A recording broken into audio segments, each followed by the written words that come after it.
दोस्तों नमस्कार। आज जो कहानी मैं सुनाने जा रहा हूँ वह कहानी महाभारत काल के बाद की है। इस कहानी के माध्यम से जो ज्ञान हम सीखेंगे उसका हमारे जीवन में अनुपालन करना आवश्यक है। आशा है कहानी आपको काफ़ी पसंद आएगी। कृपया कमेंट कर जरूर बताएं। एक दिन वीर अभिमन्यु की पत्नी उत्तरा महल में झाड़ू लगा रही थी तो द्रौपदी उसके समीप गई और उसके सिर पर प्यार से हाथ फेरते हुए बोली, पुत्री, भविष्य में कभी तुम पर घोर से घोर विपत्ति भी आए तो कभी अपने किसी नाते रिश्तेदार की शरण में मत जाना, सीधे भगवान की शरण में जाना। उत्तरा हैरान होते हुए माता द्रौपदी को निहारते हुए बोली, आप ऐसा क्यों कर रही हैं माता? द्रौपदी बोली, क्योंकि यह बात मेरे ऊपर भी बीत चुकी है। जब मेरे पांचों पति कौरव के साथ जुआ खेल रहे थे तो अपना सर्वस्व हारने के बाद मुझे भी दांव पर लगाकर हार गए।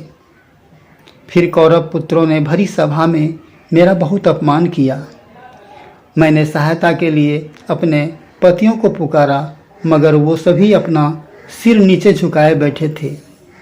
पितामह, भीष्म, द्रोण, धृतराष्ट्र सभी को मदद के लिए पुकारती रही मगर सहायता तो दूर किसी ने मेरी तरफ नहीं देखा। वह सभी आंखें झुकाए आंसू बहाते रहे। सबसे निराश होकर मैंने श्री कृष्ण को पुकारा, आपके सिवाय मेरा और कोई भी नहीं है। तब श्री कृष्ण तुरंत आए और मेरी रक्षा की। जब द्युत सभा में पांडव अंततः द्रौपदी को भी हार जाते हैं तब दुर्योधन की आज्ञा पाकर दुशासन द्रौपदी को घसीटते हुए सभा में लाता है और उसका वस्त्र हरण करने लगता है। इधर द्रौपदी पर ऐसी विपत्ति आ रही थी तो द्वारिका में अंतर्यामी श्री कृष्ण बहुत विचलित होते हैं क्योंकि उनकी सबसे प्रिय भक्त पर संकट आन पड़ा था। रुक्मणी उनसे दुखी होने का कारण पूछती है तो वह बताते हैं, मेरी सबसे बड़ी भक्त को भरी सभा में नग्न किया जा रहा है। रुक्मणी बोलती है, आप जाएं और उनकी मदद करें। श्री कृष्ण बोले, जब तक द्रौपदी मुझे पुकारेगी नहीं मैं कैसे जा सकता हूँ। एक बार वो मुझे पुकार ले तो मैं तुरंत उसके पास जाकर उनकी रक्षा करूँगा।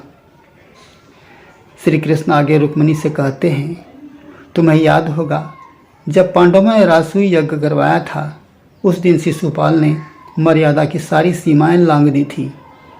इसलिए शिशुपाल का वध करने के लिए मैंने अपनी अंगुली पर चक्र धारण किया तो उससे मेरी अंगुली कट गई।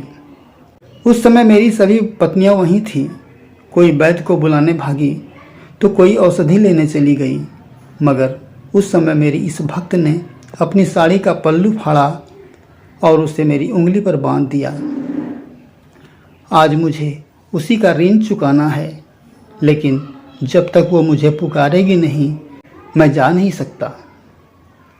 अतः द्रौपदी ने जैसे ही भगवान कृष्ण को पुकारा प्रभु तुरंत ही दौड़े गए और द्रौपदी के लाज की रक्षा की।